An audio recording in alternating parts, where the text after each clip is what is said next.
Hello everyone. So this session is for UPSC Minds economy concept నుంచి very important sectors of the Indian economy గురించి మాట్లాడుకున్నాం. So అయితే మనకి 3 sectors అనేవి ఉన్నాయన్నమాట. Very important. ఏంటంటే అందరికీ తెలిసిందే, ప్రైమరీ సెక్టర్, సెకండరీ, టెరిషియరీ అనమాట. So these are the 3 sectors అనమాట. ఓకేనా? ప్రైమరీ, సెకండరీ, సో ఇంకోటి లాస్ట్ వచ్చి టెరిషియరీ. అసలు ప్రైమరీ సెక్టర్ అంటే ఏంటంటే ఏవైతే మామూలుగా న్యాచురల్ ప్రోడక్ట్స్ అనమాట. వీఆర్ గెట్ ఫ్రమ్ అగ్రికల్చర్ నుంచి, అలాగే డైరీ అంటే మిల్క్ అనమాట. డైరీ నుంచి, అలాగే ఫిషింగ్, ఫారెస్ట్, ఇవన్నీ కమ్స్ అండర్ ఏమంటారు అంటే ప్రైమరీ సెక్టర్ కింద వస్తాయి. ఇట్ ఈజ్ ఆల్సో కూడా అందుకే అగ్రికల్చర్ అండ్ రిలేటెడ్ సెక్టర్ అని చెప్పి కూడా ఉంటారు. Next secondary sector. Secondary sector అంటే ఏంటి? మ్యానుఫ్యాక్చరింగ్ అనమాట. ఏవైతే మన అగ్రికల్చర్ నుంచి ప్రైమరీ ఉంటాయో దాన్ని మనం మ్యానుఫ్యాక్చరింగ్ చేస్తాం చూసారా, దాన్ని ఏమంటామంటే సెకండరీ సెక్టర్ అని చెప్పి అంటాం. టెరిషియరీ సెక్టర్ అంటే ఏంటి? సర్వీసెస్ అనమాట. Like trade, production, banking services, storage services, communication, banking, ఇవన్నీ కూడా ఇప్పుడు వాషర్ మ్యాన్ కూడా సర్వీస్ చేస్తున్నారు, barber services, these all comes under tertiary sector కింద వస్తుంది అనమాట. So these 3 sectors are very important in a economy అనమాట. ఎకానమీలో ఈ సెక్టర్స్ అనేవి వెరీ ఇంపార్టెంట్ అనమాట. అర్థమవుతుందా? సో అదనమాట. నెక్స్ట్ జీడిపి అంటే ఏంటి? వాట్ ఈస్ జీడిపి అంటే ఏంటి? Gross domestic product. అంటే it is the value of all final goods and services produced within a country during a particular year is called GDP. అంటే ఏంటి? ఏవైతే అన్ని ఫైనల్ గూడ్స్ అండ్ సర్వీసెస్ ఉన్నాయో within a కంట్రీలో ఏవైతే produce చేస్తున్నామో ఆ పర్టిక్యులర్ ఇయర్, దాన్ని మనం జీడిపిగా మెజర్ చేస్తాం అనమాట. అర్థమైందా? అంటే ప్రతి ఒక్క కంట్రీ, మన ఇండియా ఒక కంట్రీ డెవలప్మెంట్ ఈ జీడిపి మీద ఆధారపడి అనేది ఉంటుందన్నమాట.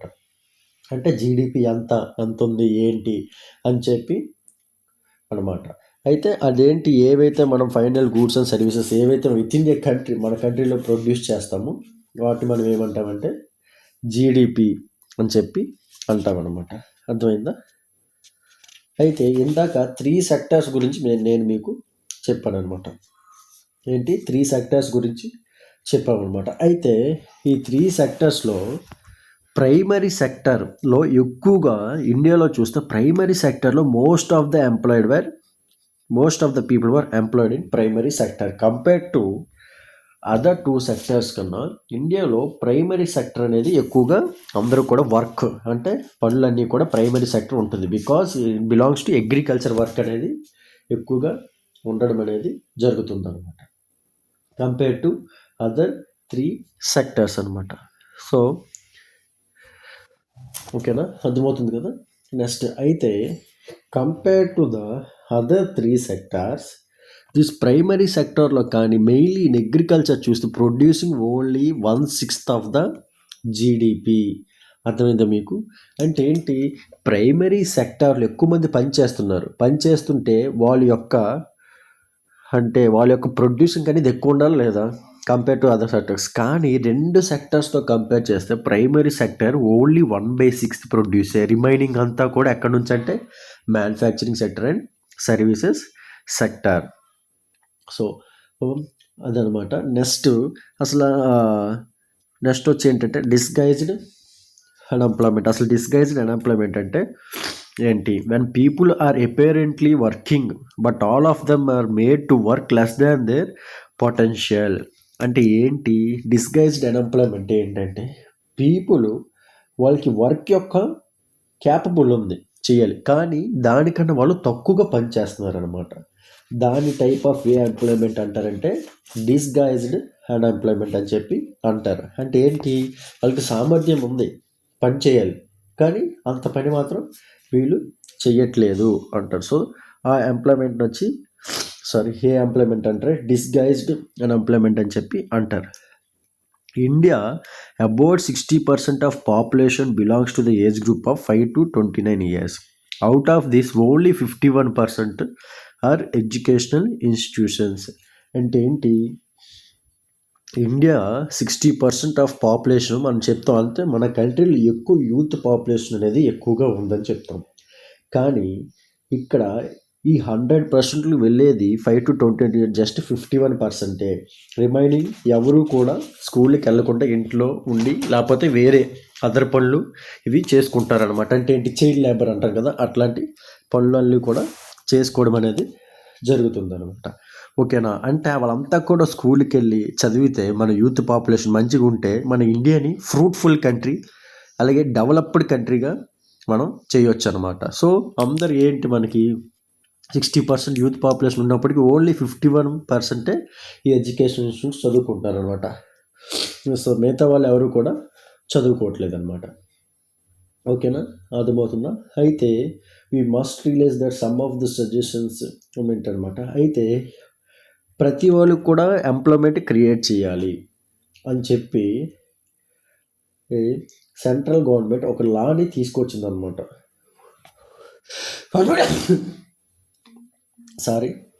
ఒక లాని తీసుకురావడం అనేది జరిగిందనమాట. సారీ అండి. అది ఏంటంటే central government in India law implementing right to work అనమాట. అంటే ఏంటి, రైట్ టు వర్క్ అనే ఒక చట్టం తీసుకొచ్చారనమాట. ఏంటి ఈ right to work in 625 districts in ఇండియాలో అది తీసుకురావడం అనేది జరిగింది. అదే ఎంజీ నరేగా అని చెప్పి అంటారు. Very very important.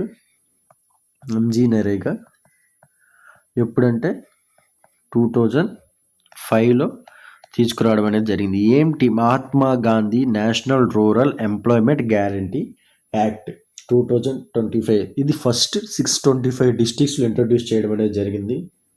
ఎవరైతే those who are able to and are in need of work in rural areas are guarantee 100 days of work. అంటే కంపల్సరీగా మీకు 100 days ఆఫ్ వర్క్ అనేది ఉంటుంది ఇయర్ బై ద గవర్నమెంట్ తరపున అని చెప్పి అదొక స్కీమ్ అనేది తీసుకురావడం జరిగిందనమాట.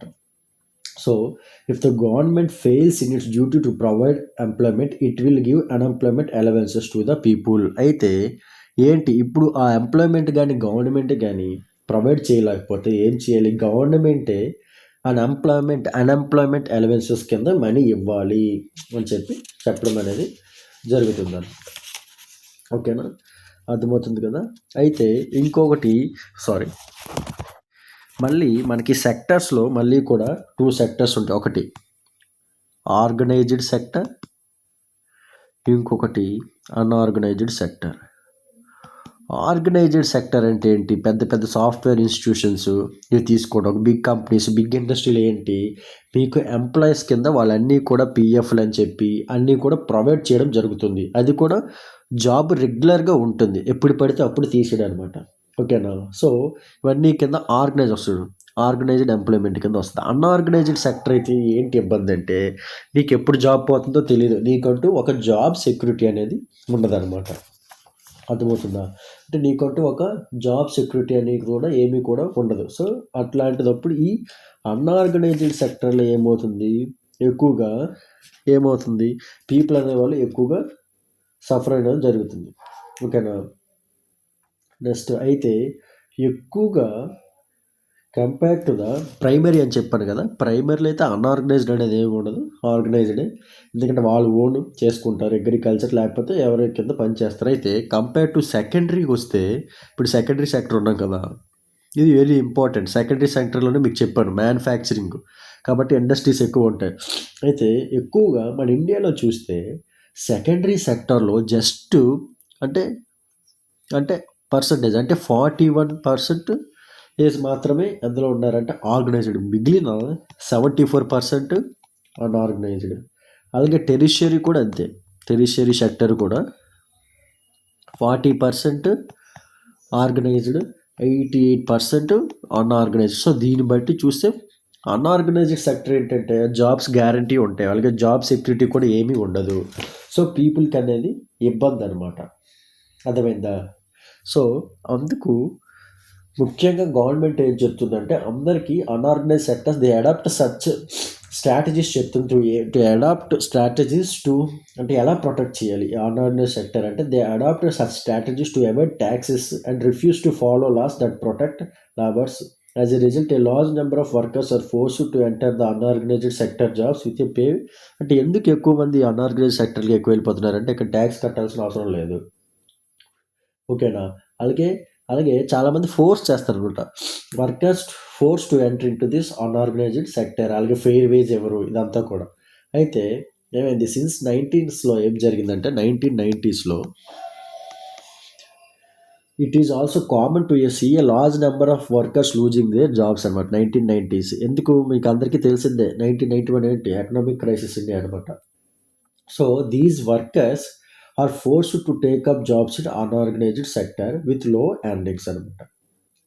Hence besides the needs for more work there is also need for protection and support of workers in the unorganised sector. More work ఉంటే వాళ్ళకి ప్రొటెక్షన్ కావాలి, అలాగే support of the workers in unorganised sector అనమాట.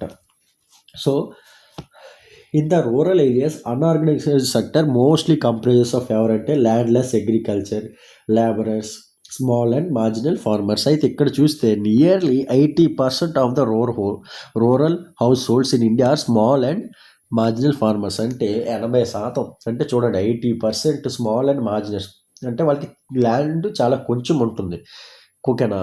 అర్థమైందా? So వీళ్ళంతా కూడా బాగా suffer అవడం అనేది జరుగుతుంది. These farmers need to be supported to educate facility for timely delivery of seeds, agriculture inputs, credit, storage facilities and marketing outlets.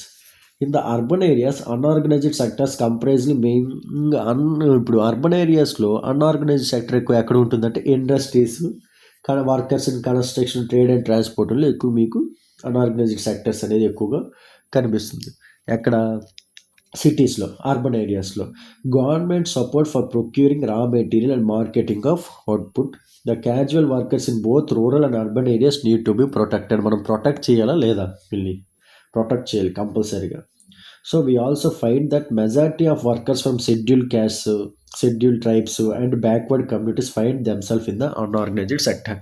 ఎక్కువగా ఈ అన్ఆర్గనైజ్డ్ సెక్టర్స్లో ఎవరున్నారంటే ఎస్సీస్, అలాగే ఎస్టీస్, అలాగే బ్యాక్వర్డ్ కమ్యూనిటీ క్లాసెస్ వీళ్ళే ఎక్కువగా ఈ అన్ఆర్గనైజ్డ్ సెక్టర్లో ఉండడం జరుగుతుందని చెప్పడం జరుగుతుంది. అదే ఇక్కడేంటి సింపుల్గా irregular work, low paid work అనమాట. Also workers also face social discrimination, protection and support of to the unorganised sector workers in thus necessary for both economic and social development అనమాట, ఓకేనా. Next of the private sector అదనమాట.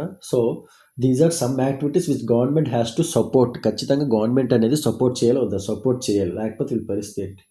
The private sector may not continue there production or business unless government encourages. అంటే ఏంటి, government encourage చేయలేకపోతే private sector ఒక business production కానీ run అవ్వగలదా? అవ్వదు. Example selling electricity at the cost of generation may push up the cost of production of goods in many industries. So electricity cost కానీ ఎక్కువ పెంచామనుకోండి ఏమవుతుంది, గూడ్స్ యొక్క cost కూడా ఎక్కువగా పెరిగిపోవడం అనేది జరుగుతుంది. So government in India buys wheat and rice from farmers at fair price. అప్పుడు ఏం చేస్తుంది, మీకు ఆల్రెడీ తెలుసు మినిమం సపోర్ట్ ప్రైస్ అని చెప్పి అంటాం. సో గవర్నమెంట్ కొన్ని స్టెప్స్ ఏంటి, ఎంఎస్పీస్ ఇవ్వడం అంటే ఏంటి, మినిమం సపోర్ట్ ప్రైస్ అంటే ఏంటి, ఎంతో కొంత ఒక ఫిక్స్డ్ ఇది చేసి ఫైనల్గా గవర్నమెంట్ అది కొనడం. There are larger number of activities which are primary responsibility of the government. The government must spend on these providing health and education facilities for all. మేజర్గా గవర్నమెంట్ ఎక్కువగా దేని మీద స్పెండ్ చేయాలంటే టూ అండి. ఏ గవర్నమెంట్ అయినా ఏ country అయినా ఎప్పుడైతే education ఒకటి హెల్త్ మీద కానీ స్పెండ్ చేశారో దట్ కంట్రీ ఈజ్ 100%గా డెవలప్ అవుతుంది అనమాట. ఎందుకు ఇదే టూ మెయిన్, ఒకటి చదువు ఉండాలి, ఒక మంచి ఆరోగ్యం గవర్నమెంట్ ప్రొవైడ్ చేస్తే సరిపోతుంది, ఇంకేమీ కూడా అక్కర్లేదనమాట. సో ఇది వెరీ వెరీ ఇంపార్టెంట్ అనమాట, అర్థమవుతుందా.